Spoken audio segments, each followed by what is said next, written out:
Okay.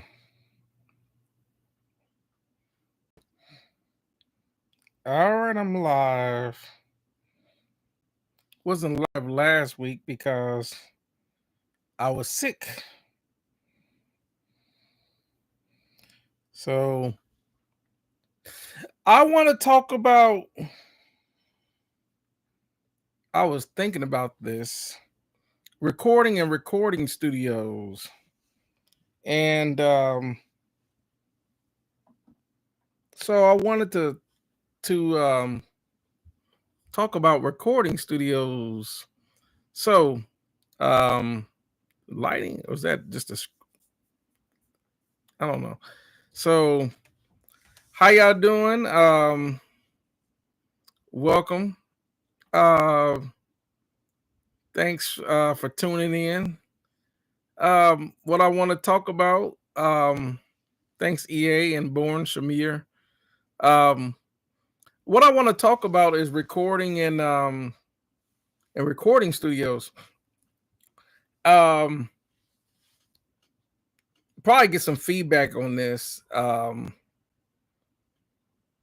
my thoughts is that what I liked about the commercial studios, and I you do kind of um miss that, is that when you went to a commercial studio, an actual building where all these artists have went to, um,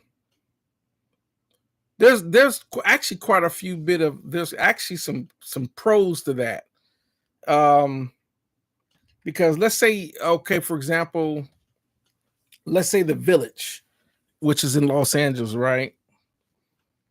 Well, with the commercial studios, one thing about commercial studios is that a lot of artists will do the same thing like anyone that looks up a recording studio that they may need to go to record whatever project that they're going to work on.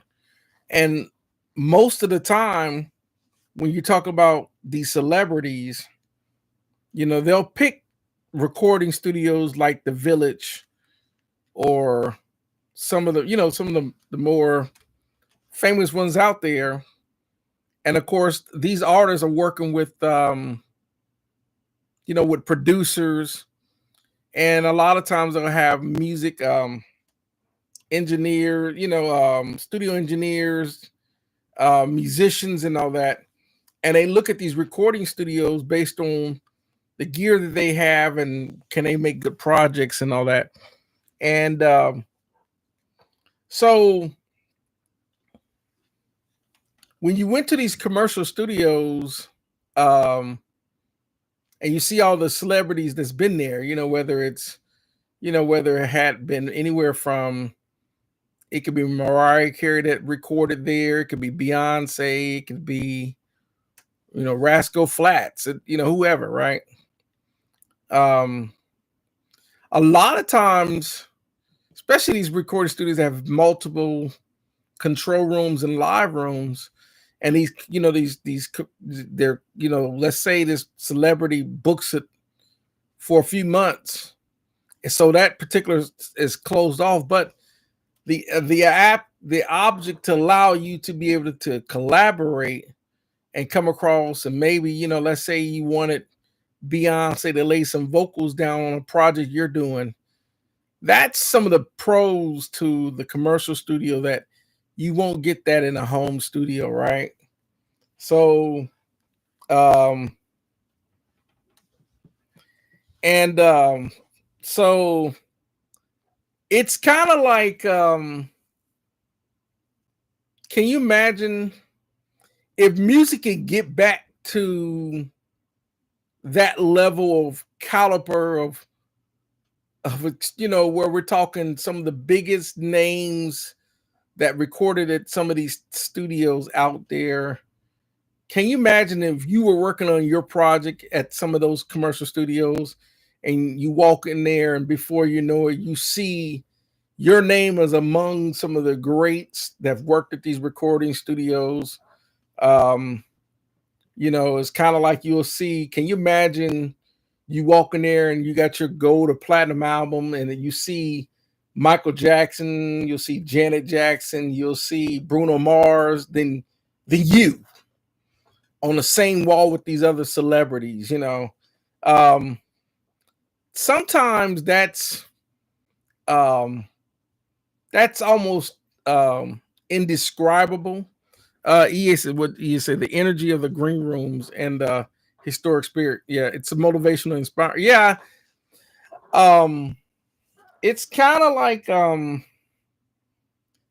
lot of times when we're working at home, we're not going to get that. You know, you're not going to get unless you have a home studio. Like, let's say you happen to have a, um, for example, a mixing engineer like Chrysler Algae, right? As an example, I use him or Andrew Sheps. Well, because they're so well known as engineers that you best believe that even if these guys are working in their own home projects, you know, their home studios and their, you know, in their home studios, you best believe their number is a phone call away from Jay-Z or whatever, right? Or Bruno Mars or whatever. It's just they're a phone call away. Whether it's the artist, whether it's a producer, um, a record executive, whatever, their phone number, it's like I guarantee Chrysler Algae's phone, I bet his phone is ridiculously. I mean, I bet it's if it ain't phone calls, I bet he probably gets about 300-400 texts a day. Simply because he's, you know, I don't know, Chrysler Algae has what, um 40, 50 Grammys, just mixing Grammys by itself. He probably got it's almost to a point where he's gotten so many Grammys, like, oh yeah, another Grammy, yeah, that's nice. You know, that's how many Grammys he's got, right? It's kind of like, yeah, you get your first one, you're like, oh man, this is exciting. I got my first, but after you gotten 10, 12, 14 numbers, like, oh yeah, another Grammy. But I think with the home recording studio, that might be a little tough because it's going to be more of who you know. Um, so, but I think with the home recording studio, um, it may be a little hard to keep yourself motivated sometimes because it's just you. Like me in my home studio setup, you know, with all this stuff. At sometimes it's like I don't even turn this gear on sometimes because it's like, well, I'm downstairs a lot and I'm just on my boards trying to come up with ideas. So so I think what I miss about the whole recording and the whole recording studio and in the business and the industry and all that is, I think that in the old days you were shooting to, you know, everyone want that record contract. Um, to be under a label to get a chance to go to a top-notch studio so they can record their music and then, you know, you have a record deal and out there, you know, after that you're making, hopefully you have hit songs and then gives you a chance to get out there and tour, and then you build up this gigantic audience and your stuff is on the radio and you were making music videos and this whole, you know, lifestyle. But right now it's kind of like I feel like the music industry is just kind of floating right now. I don't know what I don't know if y'all want to wave in and put in y'all thoughts on that, but that's kind of what I'm here to talk about tonight. Is just talk about the recording and what I liked about recording um, and the old system was I think the tools that we got um, are great today, but if you look at the old way and maybe some people can relate to this, maybe some people can't. Um, maybe some people can relate, maybe you can't relate. On recording, I think it's almost like the old system way, in my opinion. It kind of, even though the old system where you had just maybe a 32 channel SSL console, whatever, maybe it was a 24 track tape machine and just the outboard gear, and that's all you had. You didn't have 250 tracks on a DAW. You didn't have 5,000 plug-in companies. You didn't have 2,000 VST instruments. I think the old system was you had that, you had a drummer that actually had to know how to play the drums, right? And you had to record that drums. The drummer needed to know how to play. The engineer needed to know how to actually mic that drums so they sounded right when you recorded it. Excuse me.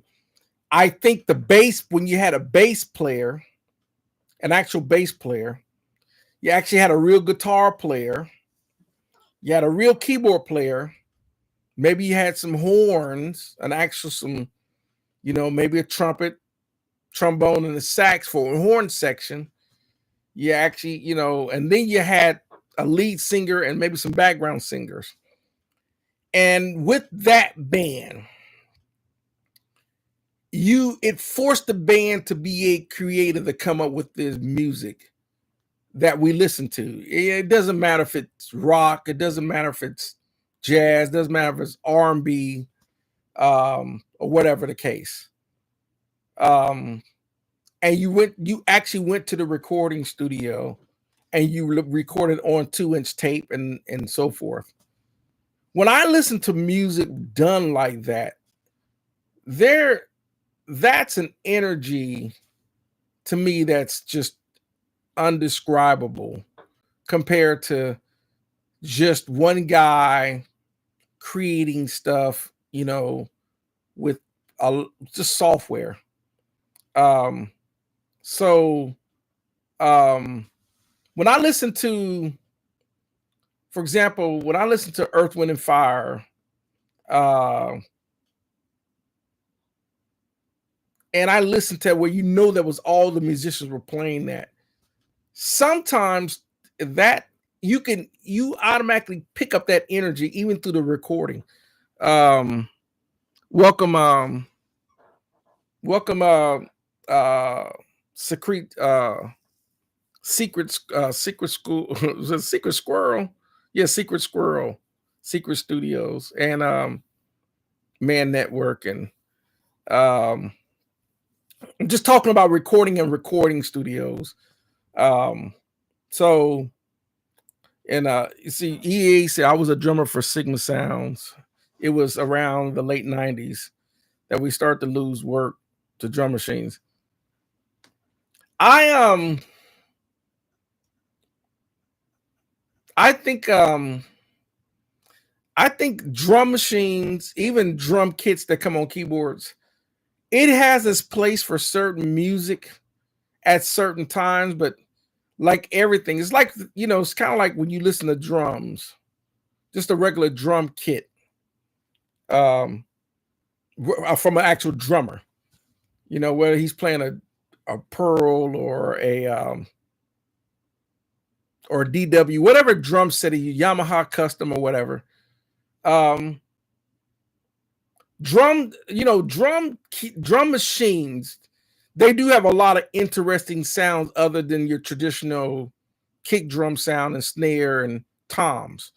But at the same time, there's something about a real drummer sometimes that's just irreplaceable to me. Especially depending on the music. Yeah, it's drum machines, especially in R&B, even they started using drum machines a lot with R&B music, even in the 80s. But you know, if you go back to even Michael Jackson's, you know, they were using the Linn drum with the Jupiter, Roland Jupiter and Juno and all that, and Linn drums even on the Thriller stuff. But um, you could hear that even with that's a Linn drum, even on that Beat It, you know, when Michael Jackson did Beat It, you know, in 83, you know, those are the Linn drums. But um a really, it's hard to beat that, a real drum or playing a real drum set. You know, it's kind of like when you go to a concert, you kind of expect um to hear a real drum set in live in concert. Um, especially when his mic is coming through a live PA system and the drum set, you know, and of course, you know, everyone knows the combination, you know, with the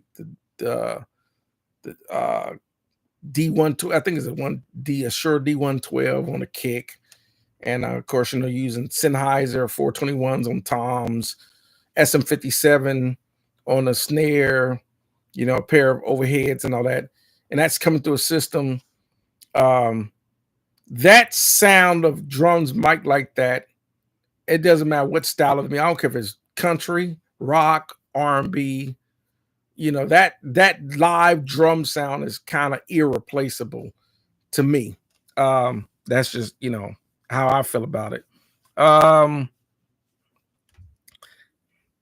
let me see. Secret Squirrels, you're asking, do I have experience with analog audio over Cat 5 or Cat 6? I'm thinking that way. There are through ways to set up a bedroom tracking both and running back. You know, actually, no, not really, because not with analog. Because most Cat 5, the only thing that will use a Cat 5 system that I've seen are digital mixers. You know, like for example, you know, a lot of digital mixers, other than AES connections that give you so much connections, or you have Maddie or Dante and so forth, but a lot of those are using digital boards, but not analog, because analog itself, even analog consoles, like even like this Alan, he doesn't have any um it doesn't have any digital connections other than, you know, there's connections per channel, your typical TRS connections or your XLR connections, and those are connections per channel. So, like for this board to run 48 channel, because a 48 channel board, you need 48 separate um, piece of cable, and that's just for each channel. That's not including the output section in the middle. So, I've never seen an analog system that can use Cat 5 or Cat 6, only digital boards like the Behringer X32 or the Behringer Wing or the Yamaha TF, you know, or so forth, or Digicos, or, you know, Allen Heath D Live, and those type of digital mixers, the Midas M32 and all that. So now I've seen where a lot of people are using stage boxes with Cat 5 and Cat 6 connections, because the stage boxes, you know, let's say you use it whether on stage in a live situation, or you're using or you're going to use a stage box in a live, you know, in a live room in a recording studio, and that Cat 5 system, you know, is going to run. But a lot of times, or there might be some sort of converter system that converts that from a Cat 5 system into an analog output system. But most of the time, I've always seen it going into digital boards, digital mixers, for the most part. Welcome, Olga Pix. And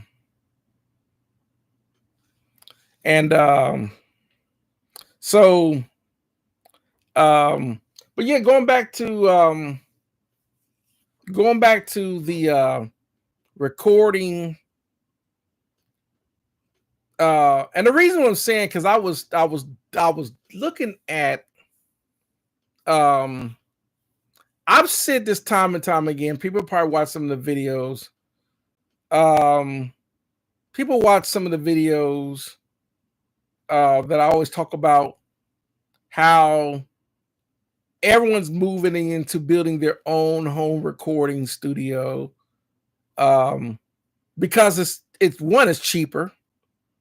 Um, it's um, it's definitely easier. It's definitely more convenient because one, it's in your home, so you don't have to even leave your house.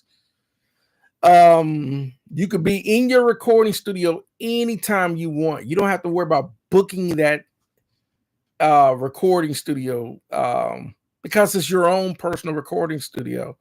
Um, so it's that's what makes it really great. But at the same time, at the same time, it is nice.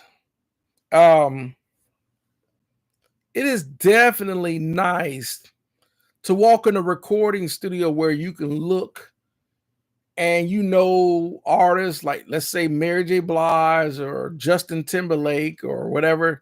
Who are these artists? They're coming to their recording studio, they record their album. You look on the wall and they got their album, whether it's platinum or gold, whatever, because we know they recorded at that recording studio.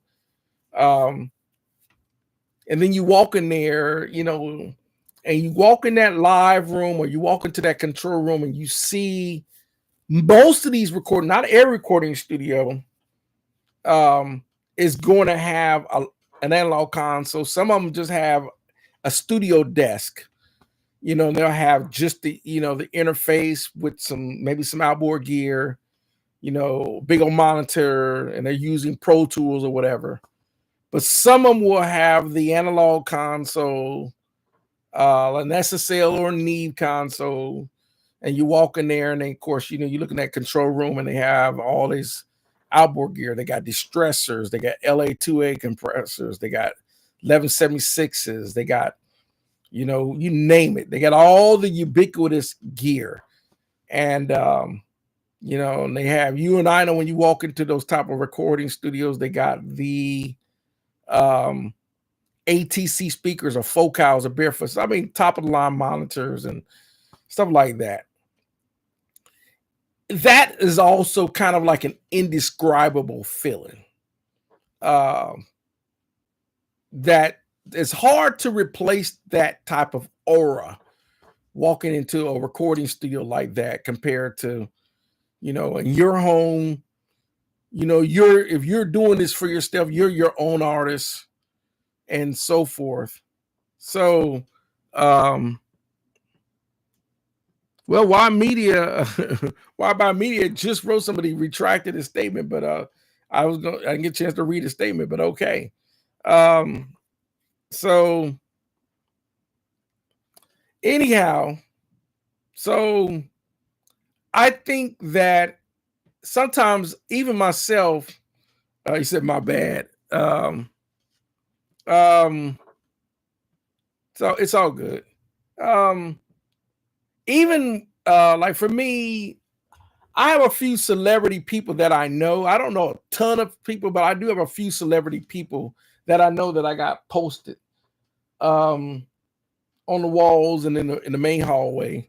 But it's not like I've had these big name recording artists in my, most people don't have that. But so but anyhow, oh, okay. Oh, yeah, see, okay. Why? But welcome back. Welcome, Why Media. Yeah, yeah. I'm back on. Last week I was sick. So a few days before, I think on a Wednesday, all of a sudden my nose started running, and before you know it, by Thursday I was full blown sick. So I don't know. I had went to the mall. And other than that, in the church, but all of a sudden I just got sick. So I don't know where it came from. But of course, the flu bugs have been going around big time. So So yeah, that's the flu and people getting sick and things like that. So um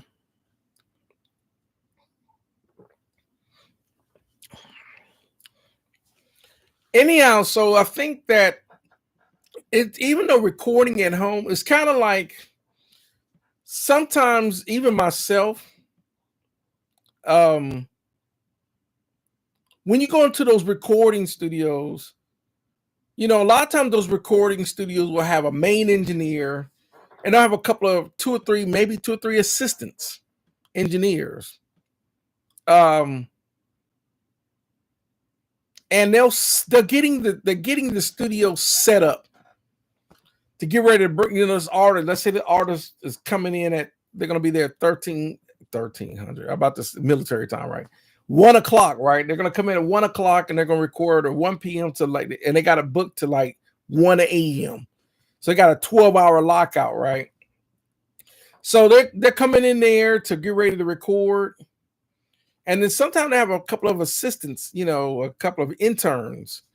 Um, but sometimes it is nice to have, even just to having a couple of an engineer and an assistant engineer.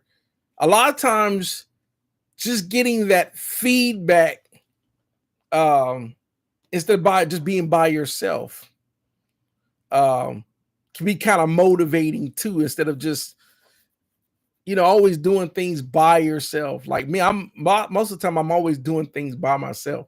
So sometimes you want to have that extra, a couple other people to have, that inner energy. So that's one thing I miss about being in a commercial recording studio versus being at home. So Why Body says, I'm getting rid of my Antelope Synergy 4. If you know anyone, good. Yeah. I have the Antelope Orion, which is a 32 channel unit. Um, so yeah. Oh, yeah. Thanks. It says good to see you back on. But yeah, appreciate it. By the way, yeah, the flu is, like I said, with the flu, I had gotten sick. So, Seven Son, as I get older, it's harder to find motivation. It can be, sometimes you want to get that, you need that inner, that feedback and working with other people. Um, so, um, so, I'm just reading some of the comments here. Oh yeah. Seven Son said what you explain to younger people is called a vibe. Yeah, it's a vibe. It's a it is a vibe. So welcome, Maddie Two Hats. So it's I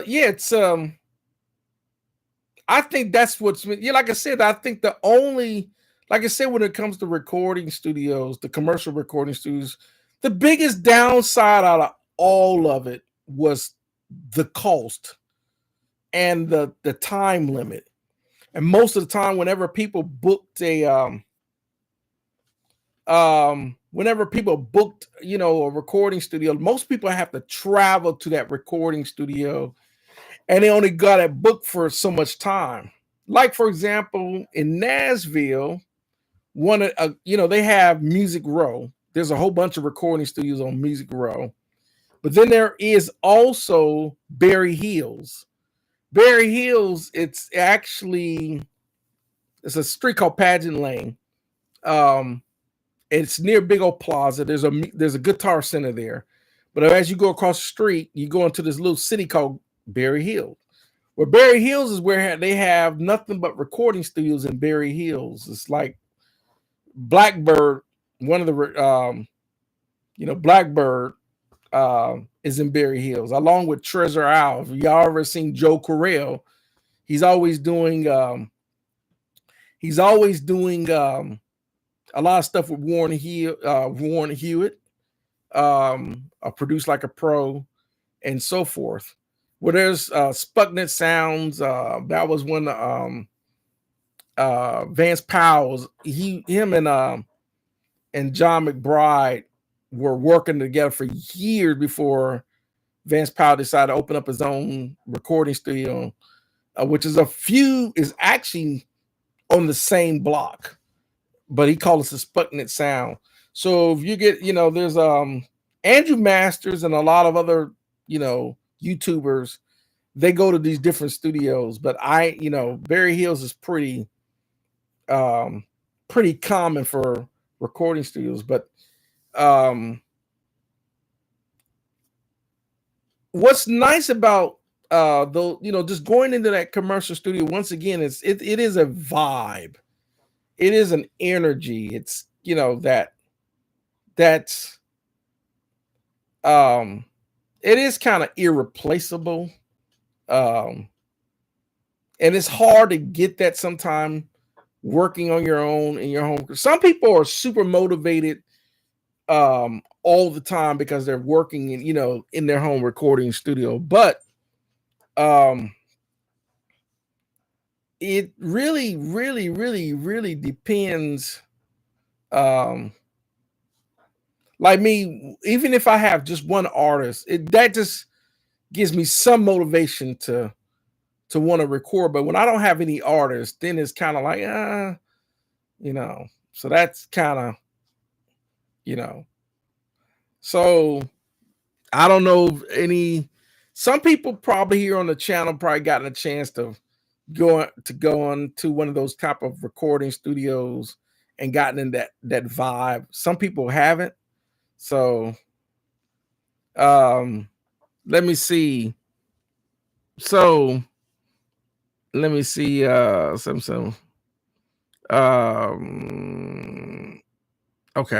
So man says I'm a Barry Hill man. Barry Hill. Yeah, Barry Hill's for those that know about Nashville, South Nashville off of Interstate 65. That's kind of like, I think they're more like southeast. But that's, versus being closer to downtown. So what about SME? Do you do these? Not yet. I want everyone, I told them I was gonna set Zoom up, but I haven't done it yet. I need to.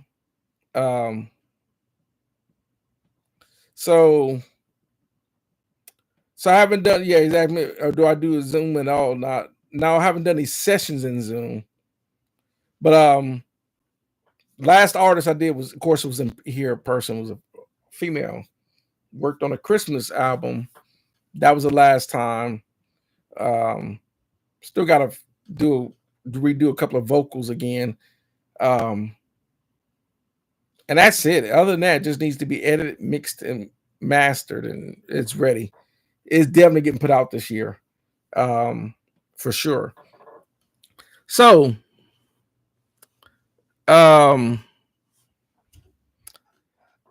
anyhow, welcome, Xavier, Zachary. We're just talking. I'm just talking about recording and recording studios there. For those that may, not going to insult anyone's intelligence, but for those that may or may not know, if you think about it, and I think if let's talk about the old system and why it did kind of work. It may not worked to an artist's favor as far as monetarily, right? As far as when it comes to record labels, right? But what did work about the old system, the industry and so forth, and going to a recording studio, what did work is if you think about this, before the internet really blew up the way it did within the last 25 years, right? The main way an artist, one, most people had to have talent. That's just a given, right? You had to be an amazing guitar player, drummer, whether, vocalist, whatever. And most people got with a band. Most people, you create a band or whatever. And then the band will work together to come up with some creative music. And they would try to come up with enough songs to create a demo, right? And then we call it the gatekeepers, right? So what were we doing? Before 1981, a music video, it was all radio for the most part. Because if people heard those artists on the radio, then they would go actually watch them in concert. And so the old system, how it worked is an artist could get a demo. Hopefully they, then after that, an A&R person would, if they were lucky enough to get it in front of the right A&R people, the A&R people would sign them to a label, right? So they would sign them, and sometimes, there was, I saw I think I saw a comment, and someone's asking about contracts and whatever, and how the artists get out of their contracts or something like that. I didn't get a chance to respond back, but I wanted to talk about that also with these record contracts. But anyhow, so the old system was that if someone was lucky enough to get in front of an A&R to get signed, they might get anywhere from a one song to one album to up to a 7-album deal. But back then, record labels wouldn't just drop artists because they could make a hit the first time they went to a recording studio. They would actually have artist development and everything else. So we're talking the 60s going into the 70s, right? So an artist or a band or a group or whatever would go to the recording studio. They would record songs. And a lot of these songs would come from the artist, or they would come from songwriters. And they would, record these songs, and then it would get on the radio. Then if they, the record labels would fish it to get it on the radio. And the more popular radio stations, that's how people would hear about the artists, from listening to the radio, because people would listen to the radio in their cars, at work, at home, all the time. People would listen to the radio all the time. And then, of course, with music video, that really helped artists big time, with MTV coming out in 1981 and BET, VH1, and so forth. And now you got these music video, and they were just. And so if you think about that, not only do you see these music videos of these artists, and you start seeing, and you hear them on the radio, and then that way you can go down to your record stores and the radio, their album is on the shelves in the record stores. All this distribution, now there's stuff being distributed everywhere. It's on the radio, just on music video. You think about it, that really allow people to see artists and hear artists. But if you fast forward today, because the radio and music video and the radio is not the main two sources, and everyone's trying to overflood, the internet with SoundCloud, Reverb Nation, and the internet's so overflooded that artists can't get the spotlight to build themselves in a spotlighted career. Now you're trying to fish among millions of people, versus when it was such control that, let's say there's 1,000 artists out there. Well, you pretty much knew all those thousands of artists, especially if you have 100 artists in R&B, 100 artists in hip hop, 100 artists in jazz, 100 artists in country, 100 artists in these different genres, right? But now there's like hundreds of millions of people trying to flood the internet. That's why it's not really working. So that's the reason why I was wanted to, and I think a lot of stuff. So it's kind of like I feel like we're floating.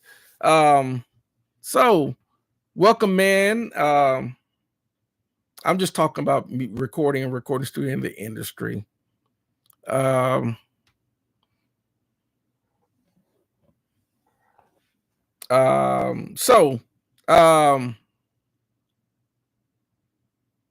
yeah, Rick. So record labels, recording studios, you scored. It was a system. Yeah, what sucked about it, the old way was the biggest issue was record labels, the way they would do recording contracts. If everyone knows about, maybe people know, maybe people don't know this. I'll try to explain it right quick. On a record contract, right? And the reason why it was such messed up, it was so messed up, right? The problem is you'd have a record label. And this record label, what they would do is they would, these A&R people and all that, they would find artists to sign.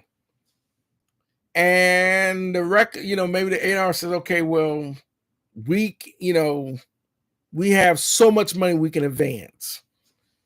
And how an advance would work is that the advance this is front money. But we're going to recoup this front money if the artist is going to be successful, right? So we're going to recoup this money.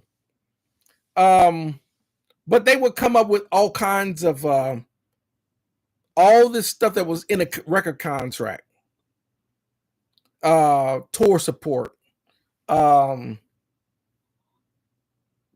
damaged goods, all this extra stuff that they're going to recoup. On top of that, with the advance, if the artist is going to, need money for clothing and food, and so all this stuff is being jotted down to what these artists are being advanced that they're going to recoup.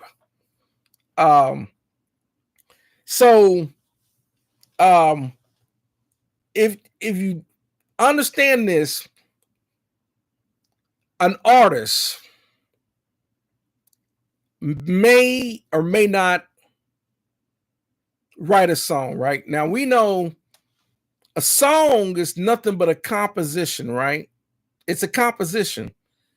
So whether you write lyrics to it, a melody, whatever, it's a song composition.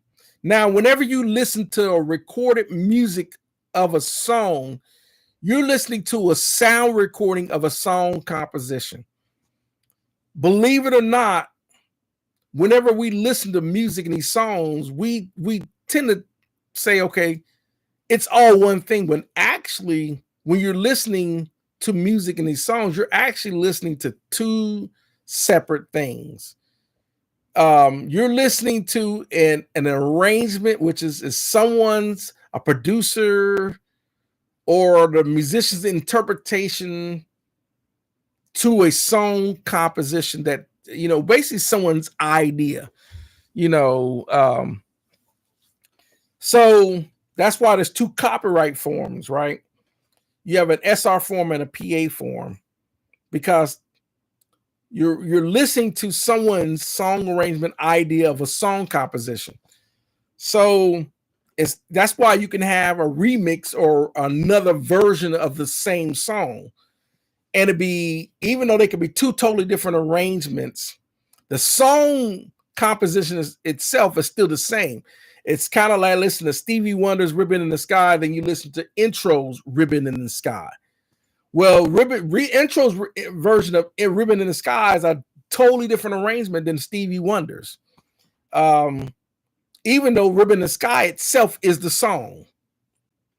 But the arrangement, the drums, the instruments used, the arrangement, all that sound and instruments and keyboards and guitar lines and all that used in that song, if they come from two different musicians, it's going to come out interpreted two different ways, even though the same song. So the copyright is whenever an artist signs a contract, what they're doing is they're giving up 100% copyright ownership to a label. And the label say, okay, in return, what we'll do is we'll give you a percentage. We used to call it, they call it a point system. They'll give you a certain percentage of your copyright ownership. That's what the contract was basically what you were doing. And so that's why you hear the term giving up your masters, right? Your master copyright, sound recordings, blah, blah, blah, blah, blah. And so that in turns allows the record label to own the song. And then that way, if they have copyright ownership, that allows them to license it out to make money off of it. And there's a lot of ways you can license that song, that copyright, that property, that music property out so many different ways. A lot of times you have mechanical rights, which allows me that song could be attached to a physical medium like a CD, which was the most common copyright for record labels. They would make, okay, I have a master copy, then a mechanical license allows me to make duplicate copies of that from that master. So the recording artists would go in the recording studio, they would create, and then after they're done recording, is once this mix is done down, drop down to a two-track master. Well, that master say you got one master copy. The record label owns that because the artist gave up copyright in their contract. We don't own it anymore for whatever amount of time. And then sometimes the record contract said, well, we're going to own this master for about 25 years. Then after 25 years, when we figure the song is no longer, we can't make money off of it, then we'll allow you to buy the master copy 25 years from now. Sometimes they'll let it'll be forever. No, we're going to own the master. That'll be part of our catalog for our publishing company. But anyhow, it gets complicated. But anyhow, so they sign this contract, and then that way the record label can say, okay, now I can make so many duplicate copies from that master. Also, we can make money if let's say I want to use it in a movie contract, for movies. So we can issue a sync license, or, we're going to allow it to be played, whatever the case. So now we got performance rights. So it's being played or whatever. But performance rights are usually with the PROs, that's usually for protection for the songwriter. So anyhow, because the artist gave up so much of the ownership to a record label, and in return, the record label said, well, what are we offering?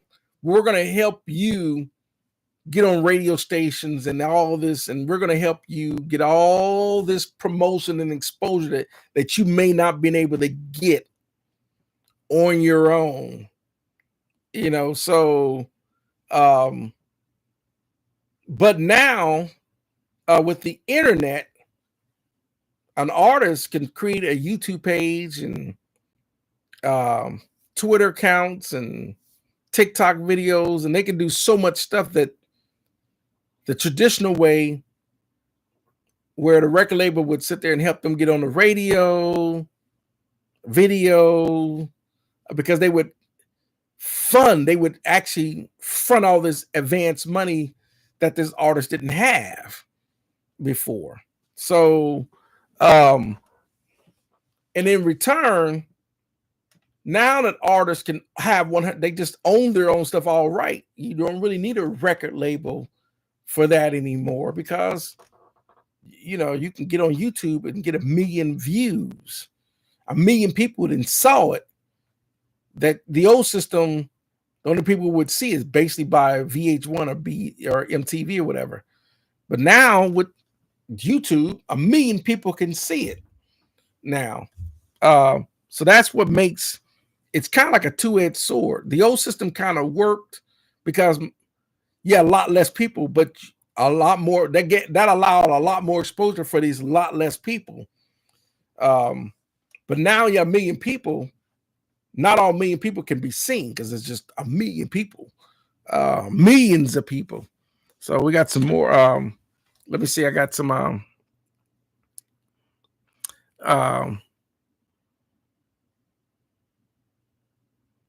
Oh, okay. Have a good night, man. Network. Have a good night. Like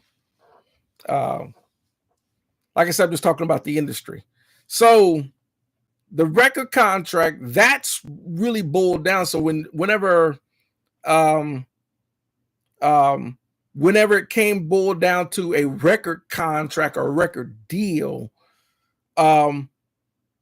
because artists were giving up their rights to their ownership, that was in turn in hopes that they will get the same magnitude of exposure and publicity and everything like you would see SOS Band or Janet Jackson or Michael Jackson, or because you'll be amazed. You could see Justin Timberlake, or you may see NSYNC or Backstreet Boys or whatever. And sometimes you have a lot of these artists on these records that's signed to Capitol Records or Arista Record or Jive Records, and all these artists signed to these labels. But you'd be amazed how many people that are signed that you've never heard of. They sign a lot of people. In other words, you might have a record label. I'm just gonna make a record label. Let's say the name of the record label is Nipson Records. And Nipson Records, let's say Bruno Mars is on Nipson Records, right? But there's also an artist named Sharon. There's an artist named Tiffany. There's an artist named Zach. There's an artist named, or there's a group called the Limelighters or whatever. And all these people that you never heard of are also on that same label. Well, the label was advancing. They only have so much money. So they advance Bruno Mars. Let's say he gets $500,000 advance out of, let's say the pot is on a 5 million or whatever.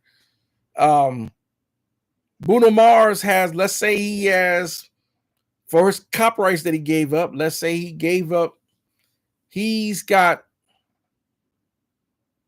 12 points or whatever, or 12% or whatever the case. So a typical CD, $12.99. Well, you do 12% of $12.99, right? So instead of being, so let's say Bruno Mars is going to get $1.90 out of that $12.90, for 12%. That's per unit. And they need to, for them to be successful, you don't really want to you want to go platinum.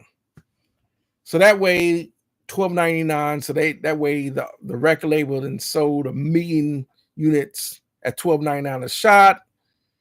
They're getting 80% of the sales. So $12.99 out of 1 million. So now we're talking, 22 million or whatever. The record label is going to get about 18 million of that. Well, they advanced Bruno Mars $500,000, but they're going to recoup that back. Then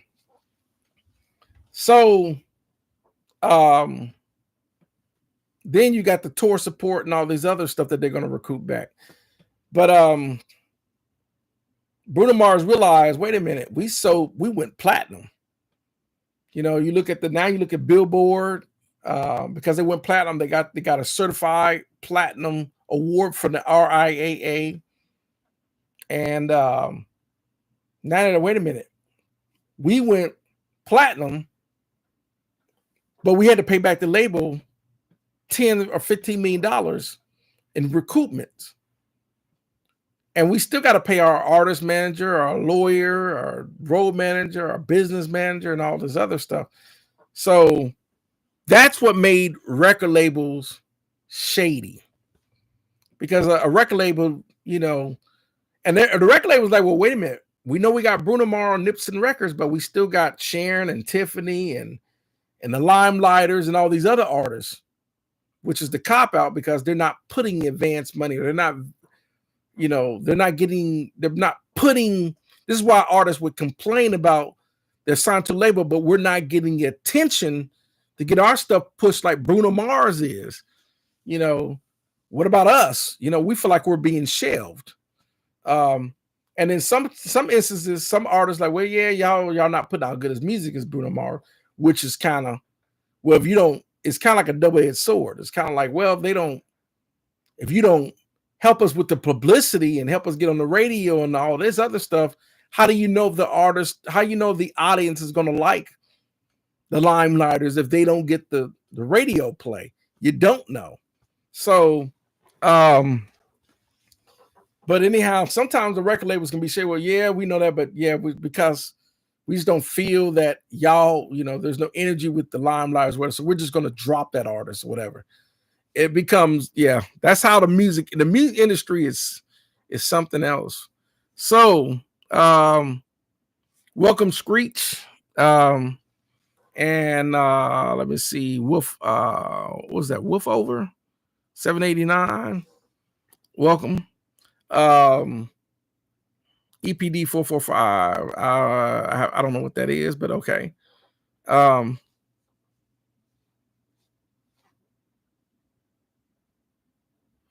Have I heard of this new mechanical drum thing called LinnDrum? It will replace real. I mean, I've heard of LinnDrum as a drum machine. The LinnDrum itself is actually not new. The LinnDrum has actually been around since the 70s. But it's a drum machine. If we're talking about the same thing. It was used on countless records in the 80s, from Michael Jackson to you name it. They were using the LinnDrum. I know Behringer's coming up with a LinnDrum replica. But now, as far as replacing real drums, that's discretionary because, in my personal opinion, you can't replace a real drummer. Because what makes the drums, when a drummer is playing drums, is the energy coming from that drummer playing real drums. That's kind of irreplaceable. You can't replace, like listening to, let me name one of the greatest guitar players that I know of course, rest in peace. I'll use Eddie Van Halen and let's say Eruption, right? And he does this, I think that solo is about 20 minutes in Eruption from Van Halen, right? There ain't nothing that can replace what Eddie did in that solo in Eruption.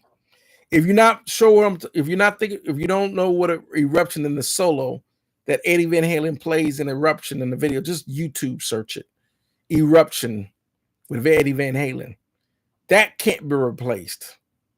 It just can't. It's when you have energy coming from a real musician. I don't care what instrument it is, drums, guitar, keyboards, bass, saxophone, trumpet, whatever. That type of energy coming from that instrument being made by that human is irreplaceable. It's no different than a singer. You know, a real singer singing, it can't be replaced. It just can't. So we got some new names. Let me see. Cameron. Okay, welcome, Cameron. And then the Mix Club. and then oh yeah, so like I said, we're just talking. Like I said, I was talking earlier about recording in a recording studio and the vibe of recording in a recording studios. Now that's what I was talking about earlier. Um, so um, somebody was asking about Xavier and where he's from. Xavier says, I have a certificate in audio engineering and interning at a recording studio. I don't know if Xavier, I don't know if you're still there, but what recording studio are you interning at? Oh, Lucas Junior Studios. I didn't get a chance. I'm sorry, I didn't get a chance to acknowledge if you're still there, Lucas Studios, Junior Studios. And oh, come about the artifact and audio today. Well, it's like I'm going back to what Lucas was saying about the recording studios. It's such a subjected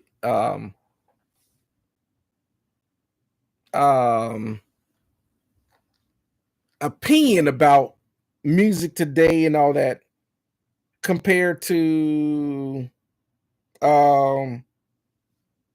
it's such a and the reason I'm saying that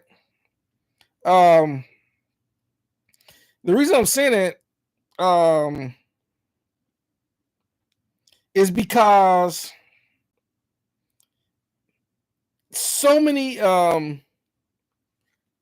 people have their idea of what they like in music. Some people love for example, creating, like, here's my MPC Renaissance drum machine, and some people can create drums and sample and splice and all that, and they're happy with what they're doing on that. And then there are people that rather with listening to a band with a real drummer, a real bass player, a real guitar player, a real vocalist. So it's more about what the audience likes and what the people are creating over like, I can't say me personally for what I do musically that what I do musically is the best music.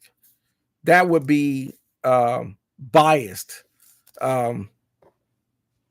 So man is asking what is my thoughts about the AI mixing platforms.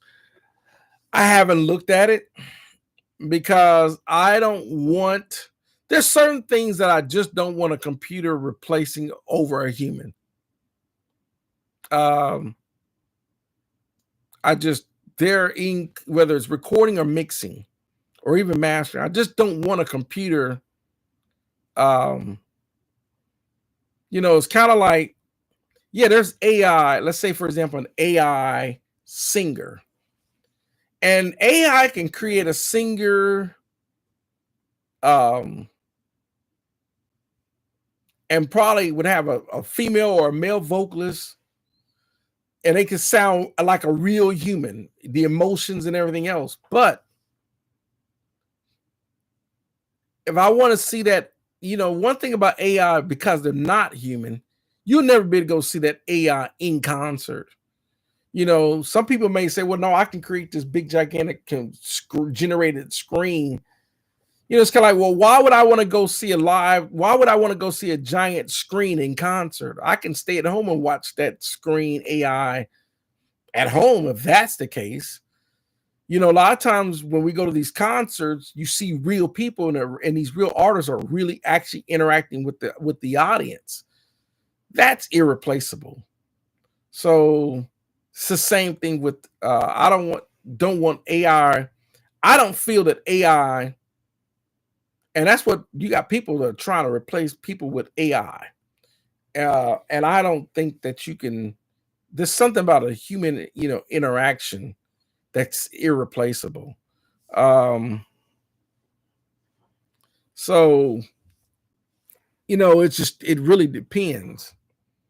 Now, I think AI can be used as a tool if you use it as a tool. So, but yeah, that was what I was talking about earlier. Oh, let me see. Seven Sun says, I saw something with Seven Sun. Send me. Oh, say in my home studio, I use artwork, lights, and hardware to set and give me my few climates a vibe. Yeah, it's kind of like where is it at?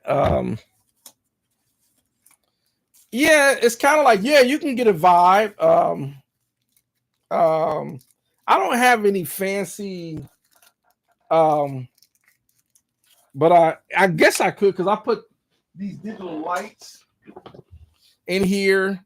If I wanted to have a different vibe, like I can change the view, to blue, to kind of give me this different vibe, to change the vibe setting in here.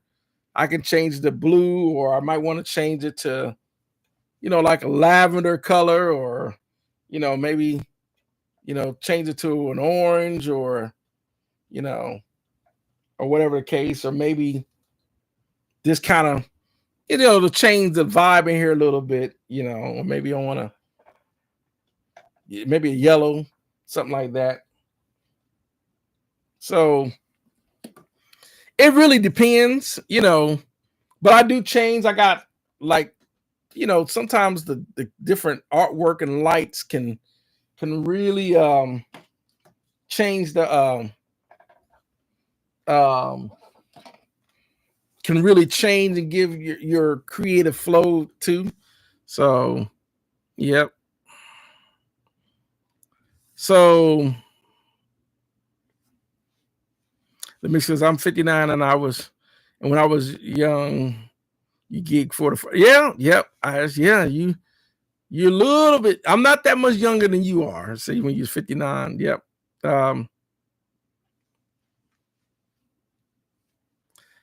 Yeah, I don't know if people even gig like that anymore. I was just talking to a buddy of mine like that. Especially, it was nice to go down on 6th Street in Austin and see all the live bands. That was a thing. So I don't know if people gig like that anymore.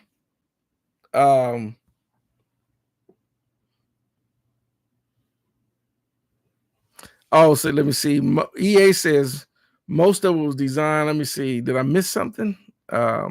People who don't even play or understand music. Oh, you're talking about the AI.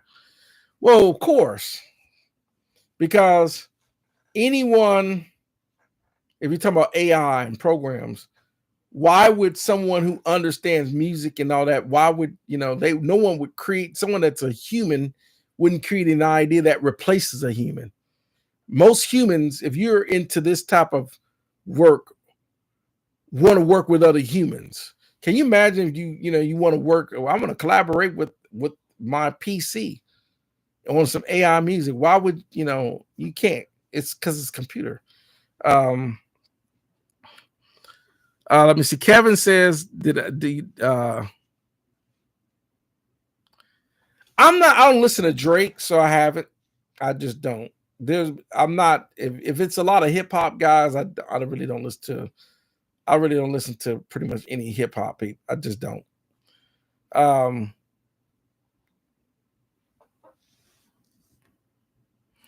mixed clothes. I got the Barbie pink and purple one. I have now. He said, "God, I'm a boomer." Like I said, every now and then, I'll change the vibe. I might want to get a little. So let me see. Put that little blue in there, but with the blue in here, because I got this light, it's a little dark in here, so that's why. But I do change the vibe, and then I'll turn all the lights on, like some reds and all that, just to give it a little bit more vibe. So,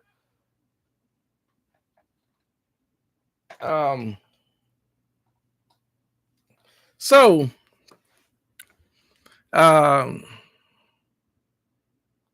oh, yes, Drake is not a musician; he's an actor pretending to be a musician. Well, like a lot of rappers themselves aren't musicians. They're just they're they're really just lyricists. You know, they just people that rap. You know, they kind of rhyme over a beat.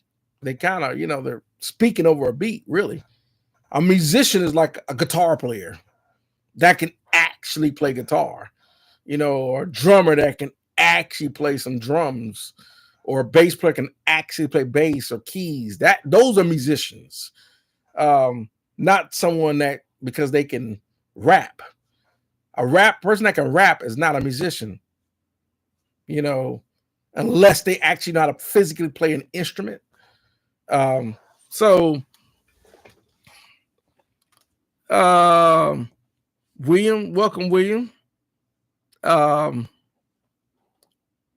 um, it says I have 2 LED strips and some of these colors changing bulbs, and this. Oh, yep. But I still need to get a lava lamp. Yeah, I got a lava lamp sitting right there. I only turn it on when I turn the gear on. But lava lamp is another one of the things that just it kind of gives it that smooth, relaxing vibe. Um, so I'll turn on the lava lamp, and it's kind of like greenish bluish, and then I'll turn on, you know, some of the other lights to give that ambient. Um, it does help with, you know, the creativity and the flow. Um, other than just being bright in here. Um, so Kevin is asking, is it possible to learn to play the piano well in 6 months?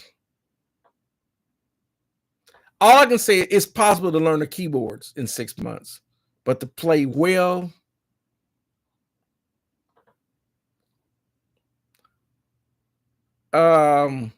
I wasn't playing well in 6 months. I wasn't really playing well for at least 2 or 3 years. And I've been playing keyboards now for 42, going on 43 years. So, I'm gonna say if you want to be really, really good, like if you want to be like Herbie Hancock, no, that it ain't happening in 6 months. No.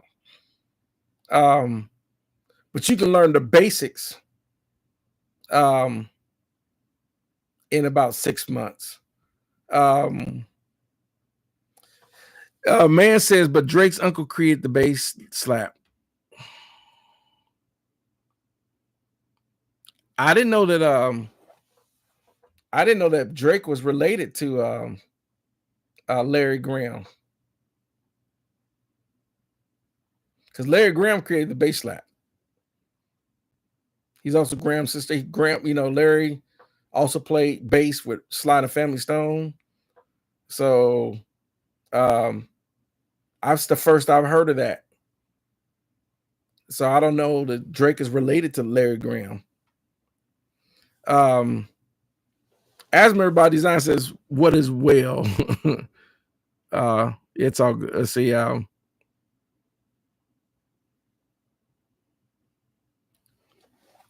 Kevin says some rap producers use the drum machine as their instrument.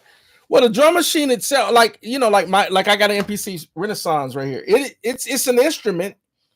You know, you can definitely create beats with it for sure. You know, I can, you know, it's a you know, you can also sample with it. You can splice. You can create entire projects with it.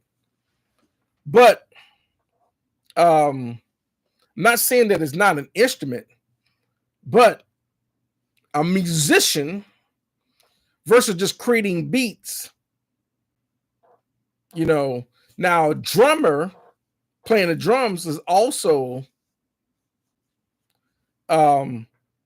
creating, you know, beats when he's playing the drums. So that's kind of, you know, the drum machine is just it's a tool. It's a drum machine tool, you know. So it's kind of how you look at it. Yeah, you know, really it is. It really depends on how you look at it. But so let me see is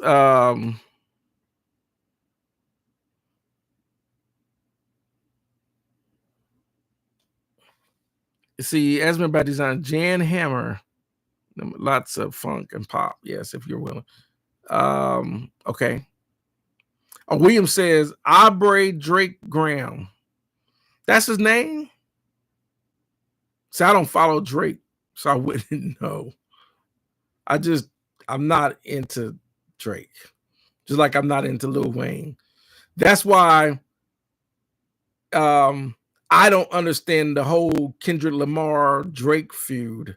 You know, the whole Serena Williams and all this. I don't know what's going on with that because I don't listen to Kendrick Lamar. I don't listen to Drake. I don't listen to Lil Wayne. So I don't know what that's about. So I wouldn't know if his name was. You're probably right. His probably name is Aubrey Drake Graham. I just didn't know that he was related to Larry Graham. But if he is, I just learned something new. But you know, it is what it is.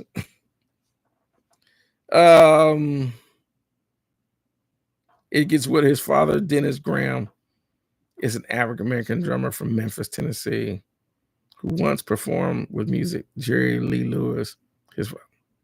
Okay. I'm not, I'm definitely not going to say you're wrong. I don't know. But it's not like these artists, whether they're current today or they were in their prime back in the day. It's not like these artists aren't related to people. It's kind of like Mariah Carey isn't just she doesn't exist. She actually, her mom, she got sisters, she got cousins. Every artist has moms and dads and brothers and sisters and cousins, family members, aunts and uncles. Every single artist does. So that wouldn't be unbelievable for what you're saying. Kevin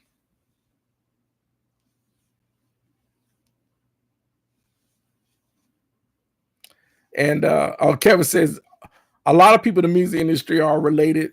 That's how they actually get put on. It's always never. Well, I'm not going to sit there and say I might disagree just a little bit. Now, because I'm not going to sit. It's kind of like Diana Ross was not related to Berry Gordy. Berry Gordy is not related to Smokey Robinson. It's just that you'd be amazed that a lot of times these artists, they do know people that know people. So that's how it's never really looked. And that's true. It's kind of like, if you think about that for a second, if you are a band, and let's say that you're performing and you're in the band, the band is good. And because the band is so good, you're performing at this nightclub that, let's say, about 1,000 people get in this nightclub. And because you're so good, you got these, it's always packed whenever this band is playing. And so every Friday and Saturday, because you're so good, the club is always going to let you have those Friday and Saturday nights to play because you're that good. Eventually, you got A&R people out there, producers, other musicians, and so forth, and they might happen to be go to this nightclub where this band is playing and hear this band. And let's say it's a producer that happened to be in that town and they heard about this nightclub where this band is really good. I'm gonna go check this band out. Well, that producer might happen to be a producer for like Motown Records.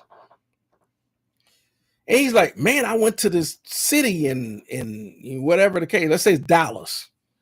Man, this band was good. And so, the producer sits there and the band takes a break. He goes and approaches the band. Hey, I'm a producer. Here's my phone number. I want to meet with you guys, blah, blah, blah, blah, blah. Before you know it, the band said, well, we recorded a demo. And he takes and give that producer the demo, And then the producer takes it back to Motown, and before you know it, Motown, like, yeah, they good. I want to sign them. That happens. So, um, and before you know it, the band is now leaving Dallas. Now they're going out to Los Angeles to record because they got signed to Motown. So that happens. But what made them, because they were good and they got that exposure. So now what happens after you sign and all that? Because there's a dark side to the industry, but it does happen. Oh, let me see. Let me see. Maine says, I'm sure Beale Street is always pop. Yeah, you talking about Beale Street in Memphis. It's kind of like, yeah, like I think one of the places that's a club that's happened on Beale Street is BB King's in Memphis. So,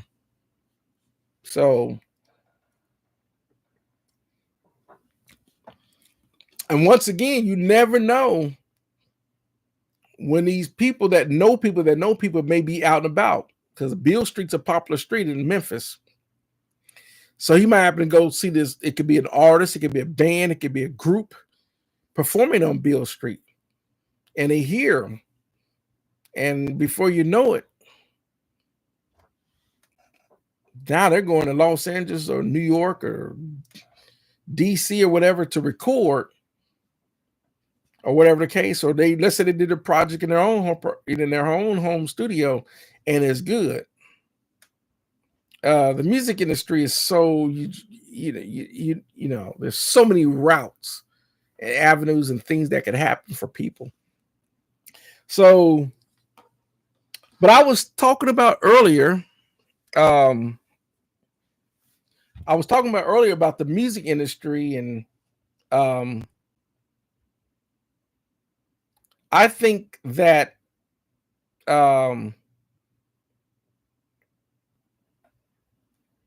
somehow, some way, we have to get some sort of gatekeeping, and that way we can, because it's so overflooded, no one can actually rightfully be can be heard, because it's so saturated with millions and millions of people. The old system, you only had thousands of artists, so it could be controlled. You had maybe 100 150 artists per genre, and so we're talking maybe 1,500 groups of artists or bands, but at least everyone had what people had an opportunity to hear this artist, which allowed people to, it limited, so you had so many producers, so many musicians that would work with these small amount groups of people, that it could be more controlled and everyone that could be heard. Now there's millions and millions and millions and millions and millions of people. No one can actually be heard because it's so overly saturated. So I don't know with the industry right now, because it's just the internet. I guarantee there are people probably that watch my channel that probably has some that are trying to make and do music and can't. You probably got your stuff on. You're trying to get on Spotify and Pandora, and you got Apple Music and Google Play and Amazon Music, and you got on Reverb Nation and SoundCloud, and getting it on Spotify and iHeartRadio and every possible avenue. You probably use 1RPM distribution or whatever the case may be, CD Baby or whatever. And it's like, I've got my music on all this, and I'm not making any traction. And that, I think that's the only downside to the music industry as a whole, because no one can make traction except for the people that are still, because you got Ticketmasters and all these concert outlets that are still controlled. The record labels themselves aren't really the big thing anymore, but the touring and all that is still kind of controlled. The exposure, the spotlight, because no one's really pushing the traditional radio way or the music video way, and we might need to go back to that. So, um, I'm going to look at a few more comments, and then we're probably going to wrap it up for the night. So Kevin says, I think because dolls were so cheap, after a while, everyone started to record their own music. If equipment was expensive, it would keep people. Well, let's look at the DAWs for as an example, because DAWs are probably one of the first software tools that everyone uses to start doing their stuff, right? But a DAW really technically, all it really did was replace the need to get a tape machine. Whether you want to get a 16-track tape machine or a 24-track tape machine, or a couple of, because tape machines themselves, whether it was an MCI or Studer, were super, super expensive. But now, instead of me spending 40 or 50 grand on a Studer tape machine, I can go buy Pro Tools or Studio One, Logic Pro for a few $100, and I can go get a converter, an AD to DA converter. Some people start with maybe an 8-channel converter. Some people start with a 2-channel. Some people might get something like the Antelope, like I got, over $3,000 converter. Depending on how many channels they need, inputs and outputs of channels they need for their interface. And because you have a Mac or PC, and most people have a terabyte or a couple of 2 or 3 terabyte hard drive, and they got Logic Pro or or Studio One or Ableton Live, whatever. And that's what really offset it, as far as instead of the gear itself, because people are, instead of always buying a lot of hardware gear, outboard gear and all that, people just say, well, I can't afford 4 actual 1176 compressors, but I sure can afford some plugins. And now that's why it's like, well, does the plugin sound as good as the hardware? That's another debatable. Same thing. Does using the AD to DA converter in your DAW versus and using the mixer in your DAW versus going through an actual real mixer? That's also debatable. So it really depends. But because plugins and because your DAW, most of them have mixers already in them, and most DAWs can use plugins, and because most DAWs is a tape machine with editing capability, that made it cheaper to go that route, which says in terms, some people say, well, you know what, because of that, I really can't afford and don't have the need to try to book commercial studios anymore. I can just try to do this at home. Because commercial studios can charge up to $150 to $200, $300, $400 an hour. And somebody, well, I'm not spending, because you think, $200 an hour, and I book it for 10 hours, that's $2,000. So it's kind of like, well, $2,000 for 10 hours of recording, or $2,000 can buy me a nice interface, some plugins, some software, a DAW, and a couple of nice microphones and everything else, and do it at home. That's what people are weighing, whether people have the experience to do recording at home on their own or not, So it really depends. But as far as I would say is, it's not really necessarily the expensive that would keep people out. It's more of It's more of affordability. Um, it really wasn't equipment keep people out. It was more of what the recording studios were charging that was kind of keeping people out, because some recording studios wouldn't even book unless you were an A-list artist. We're talking the best recording studios would only book A-list artists. They wouldn't book independent unknown artists. And most people felt that they couldn't get good, solid, competitive recordings unless they went to the top of the line recording studios. And so that was a gatekeeper too. So it's kind of like, well, man, I can't, if I can't get into Ocean Ray Recording Studio in Los Angeles, I can't compete. Well, I think that now that with Pro Tools and Logic and all this, and you got plugins and interfaces are good today, and it's like, well, people are learning with the right tools. Like, well, I came across a YouTube page and I found out reason why my recordings and mixes weren't sounding as good as Ocean Way.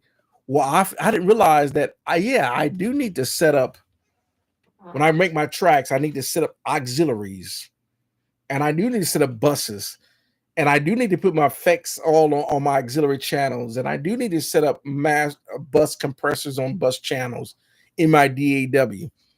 And when people started learning to do that, they like, oh, that's what's making. Oh, I didn't know that I can buy an SSL bus compressor plugin and put it on my master bus and give it that glue sound like they were doing in a real recording studio. Like, wow, listen to that. That made a huge difference in my recordings and mixes.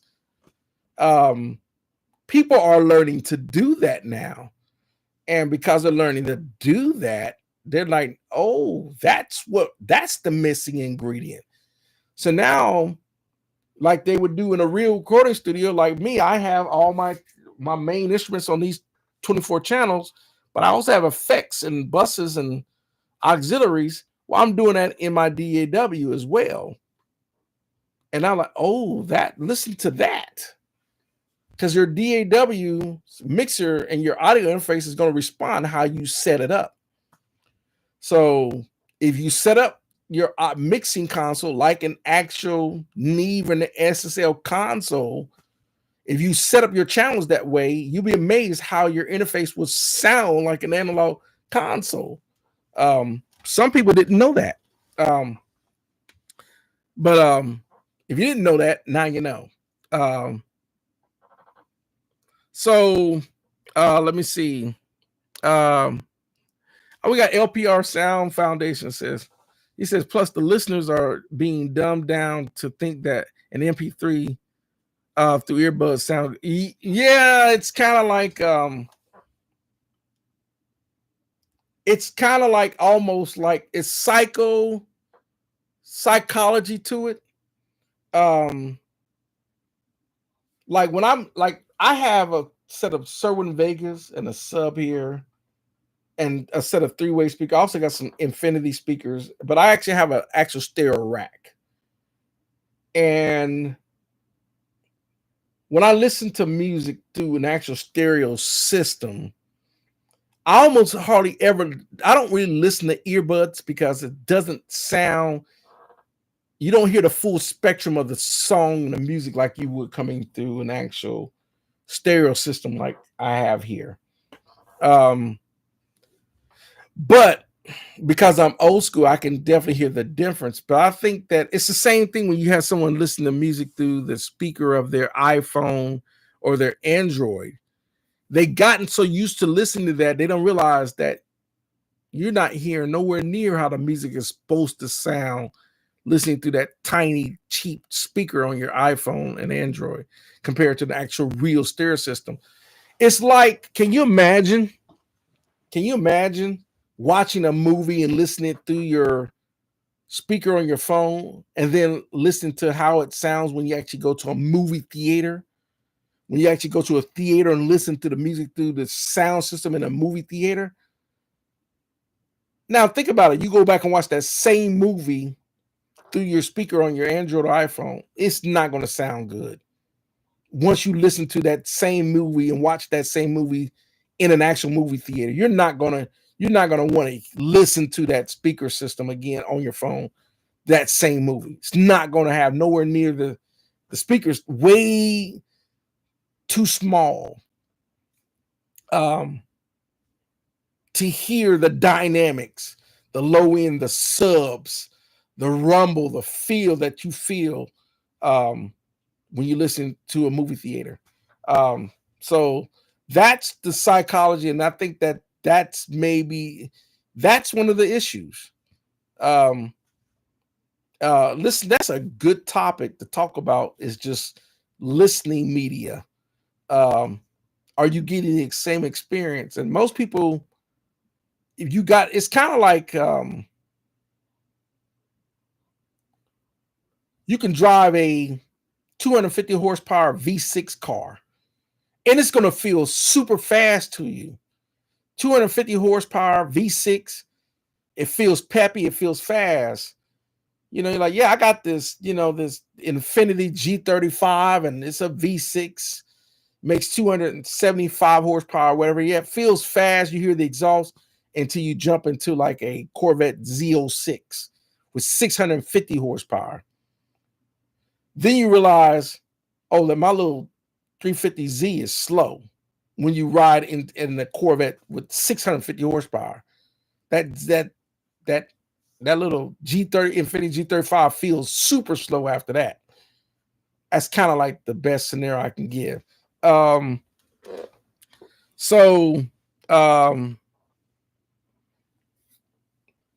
me see. Got a couple more statements out there.